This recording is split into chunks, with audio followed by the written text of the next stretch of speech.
What's going on, everyone? It is good to be back. I just spent the last couple of days trying to fix my entire computer setup, which has also inspired me to change a bunch of other stuff with the channel, some new thumbnails, messed around with the audio settings, did a bunch of stuff. And guess what I come back to? A freaking drop of an update. I mean, some real amazing spoilers from set 7. A huge set in the making because this is the first time we have rotation coming in, and I wanted to dive into it today. A huge thank you to my patrons over on Patreon for keeping us updated, or at least be updated in the Discord from all of your posts. It looks extremely exciting. Let's dive right into it with a brand new set of leaders. We got some spotlight leaders. I am going to leave a link to this down below in the description so you guys can check it out yourself. I don't want to read through everything that they're talking about necessarily, but I do want to talk about the mechanics and some of the cards that they've got showcasing for us. So let's go ahead and zoom in here nice and close. We've got Jabba the Hutt here with Cunning Villainy. He's got an action, pay 1, return a friendly underworld unit to its owner's hand. You create a credit token. Now, this actually seems pretty good. I mean, think about things like Salacious Crumb as an idea. Now, Salacious Crumb is going away with rotation, so you won't be able to go Salacious Crumb. However, cards like that have this, okay, play, get a value, real cheap, can kind of be played. You get a credit token. But of course, what is a credit token? Well, that's going to be down here. Anytime you get a credit token, you can actually use this as essentially a temporary 1 additional resource. Okay, so you defeat the token and you get 1 resource. Kind of. You make it cost 1 less, but it's kind of like getting a resource, which is pretty amazing. And then we got Jabba on his flip side here. Let me zoom out a little bit. 6 cost to flip, 3/9 action. Play an underworld unit from your hand. If you defeat a credit while playing its cost, that unit gains ambush.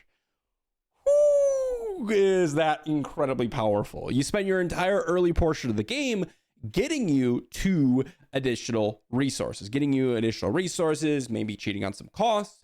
Now, keep in mind that the credit's not going to allow you to deploy Jabba sooner. So that is something to kind of keep in touch, because you're not going to be able to use this action until you get to 6 resources anyways.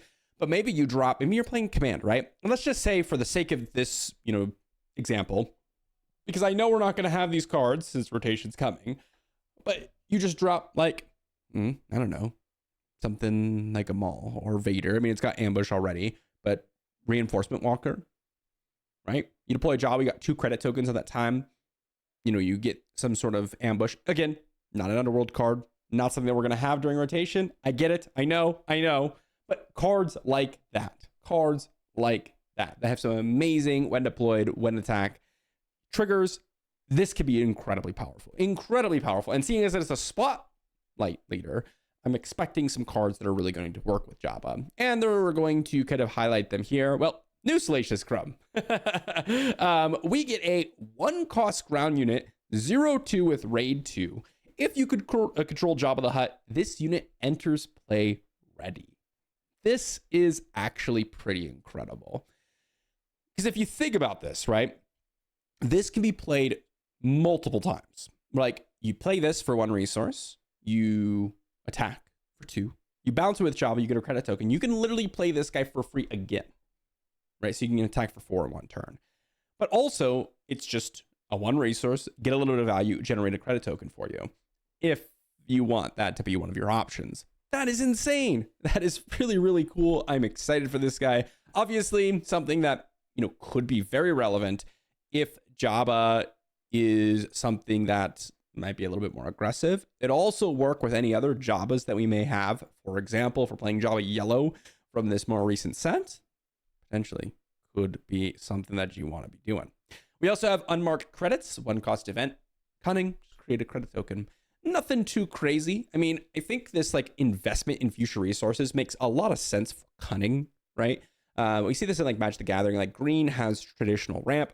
Red has this like temporary treasure token base ramp because it's temporary. It's all about getting these immediate bursts of, temporary power. And well, I think Cunning fits that better. So I think putting it in the credit tokens in the Cunning aspect more so makes a lot of sense. Now, this said, credit tokens are pretty powerful as you get to cheat on cost, which means that I wouldn't be surprised if you're sitting there and this set makes things a lot faster. I could definitely see that be the case.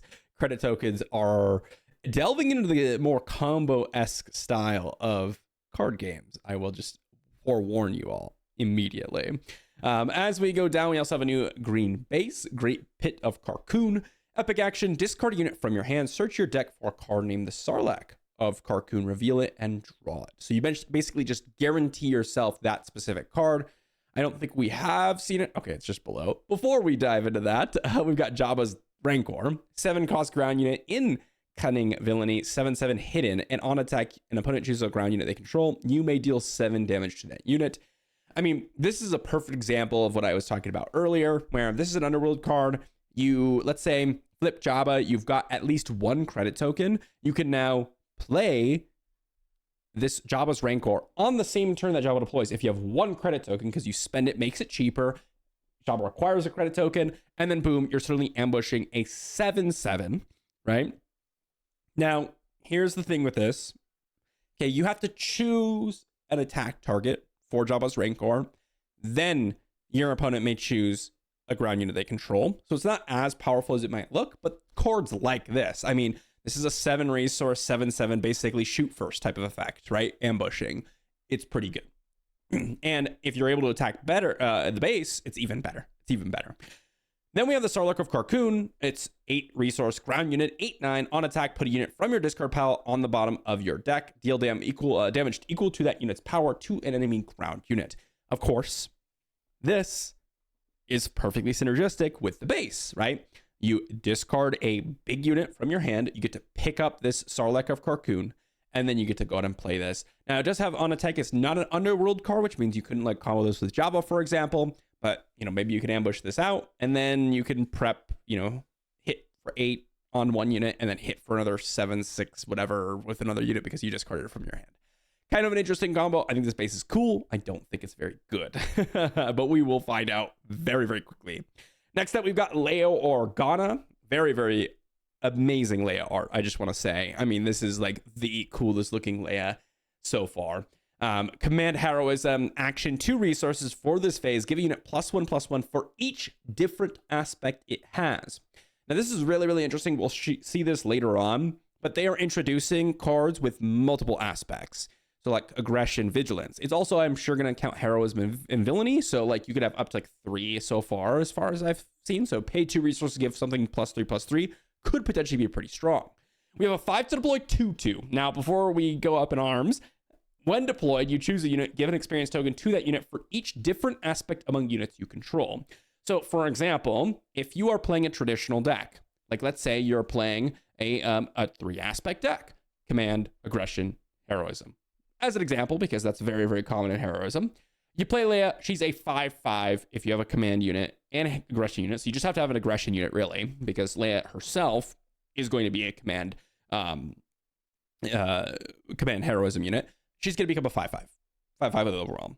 Not bad. Honestly, not bad. 5 power is a lot, right? A little bit low on the toughness. Like a 5/5 is definitely like on par with a 4/6 in my opinion, because it's just a little bit more aggressive, but you lose a little bit of toughness. Now, it does matter for things like takedown if that gets reprinted, etc. So that's something to think about. But if they're going to do what I think they're going to do, which we don't see it yet, but if they're going to do something like, you know, have this Han Solo, I mean, by the way, this looks absolutely sweet.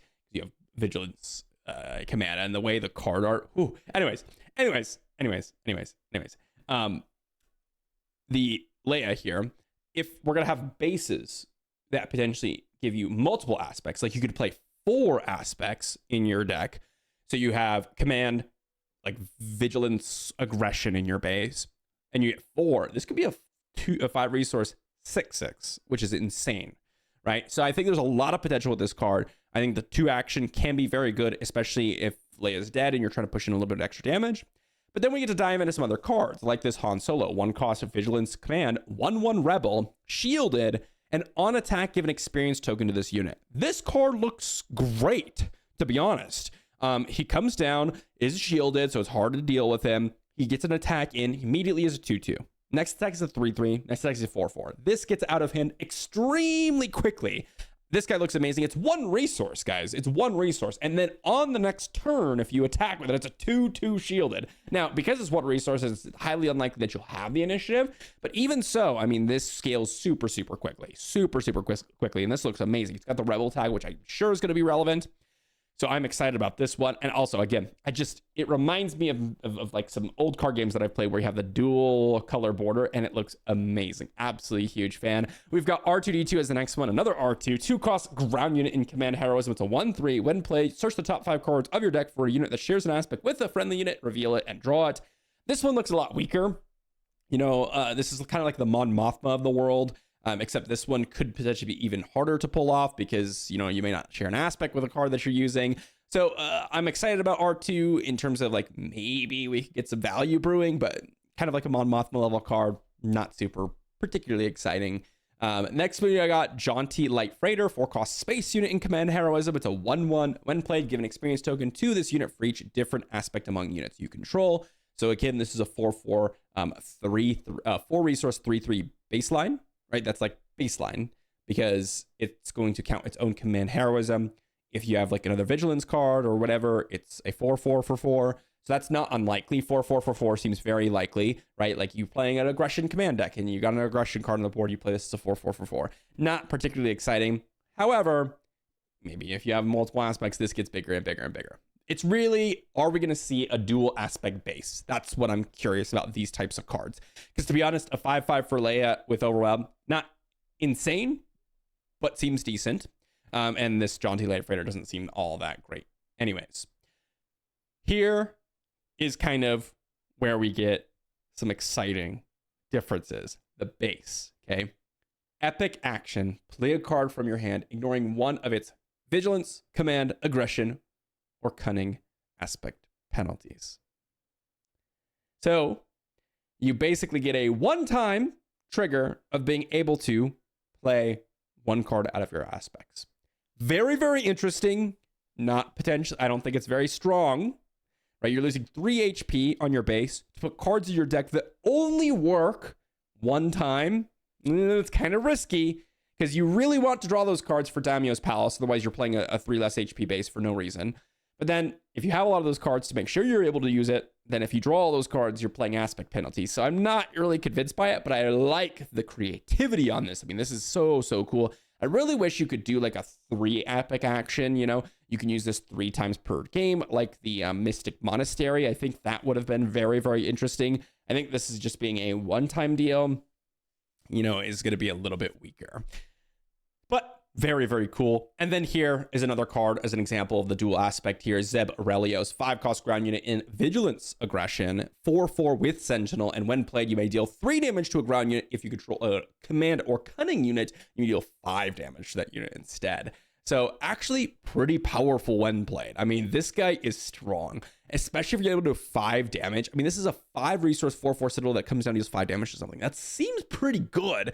I'm very, very curious, as I said earlier, if we're going to get those dual aspect bases. I think that could really break open the game and really do some fun things.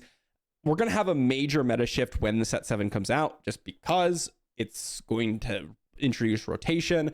So we will see what that's going to look like, but my goodness, is this exciting. Next up, we've got 2-cost upgrade in Vigilance Heroism. It's Leia's Disguise. Attached to a non-vehicle unit. Attached unit gains the Underworld trait, and if attached unit is Leia Organa, give a shield token to a friendly unit. I mean, this seems pretty good, right? 2 resource +2/+2 and give a shield token to any unit. I mean, it can give it to itself, right? I mean, that's pretty good. I mean, if you think about this compared to like Mandalorian's armor, Mandalorian's armor is pretty obnoxious, and this is basically Mandalorian's armor, but you have to put this on Leia. I guess that's the big kicker, is that you have to have a Leia Organa, and there's not that many Leia Organa units that I'm excited about, but this is kind of intended for the leader, I imagine. And then they talk a little bit more about the rest of the article. I mean, this is very, very interesting. Very, very interesting. You could see here, one thing about the article I want to mention is the common base Daimyo's Palace provides a tool to do exactly that. Like all common bases in the set, the epic action on Daimyo's Palace allows you to ignore an aspect while playing a card. So this right here is not actually the starter deck base. If you look and you scroll up here, The Great Pit of Carcoon is a starter deck base. This is just simply a common base. So all the common bases seemingly will have an epic action. So you're going to have common bases of 27 HP having the additional epic action. That's pretty cool. I think that's really interesting for draft. I'm very excited for that for draft. But what are we going to see from the rare bases? I don't know if they've confirmed that they're going to be doing rare bases. I actually have not kept up with that specific one, but this is coming in March and I am super excited. We're still quite a ways away. We're still, over 4 months away realistically. But oh my gosh, the dual aspect of like Zeb, for example, the dual aspect of like Han, there's something about this that just makes me unreasonably excited.